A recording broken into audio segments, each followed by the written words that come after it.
Le statut du Forum des présidents des commissions des affaires étrangères des parlements africains a été adopté par les représentants des parlements nationaux lors de la deuxième édition du forum initié par la Chambre des représentants du Maroc et tenue ce jeudi 20 février 2025 à Rabat au Maroc. Dans le respect de la souveraineté de chaque pays et des décisions souveraines de chaque parlement national, les participants au forum ont réaffirmé leur détermination à renforcer les relations entre les commissions des affaires étrangères des parlements nationaux africains.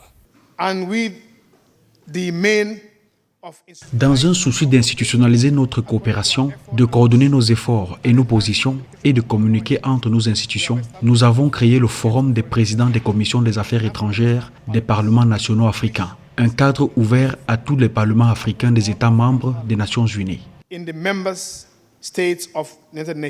La deuxième édition du forum a été l'occasion d'établir le bureau du forum composé de 5 membres représentant les 5 régions du continent. La présidence est assurée par Salma Ben Aziz, présidente de la Commission des affaires étrangères à la Chambre des représentants du Maroc, tandis que les 4 autres représentants des régions de l'Afrique de l'Ouest, de l'Est, du Centre et du Sud occupent les postes de vice-président. Nous sommes fiers. Et ceux qui nous ont fait confiance pour nous mettre à cette place de vice-président, je peux faire l'engagement ici qu'ils ne seront jamais déçus et que nous allons jouer toute notre partition pour permettre enfin à l'Afrique, qui est riche des ressources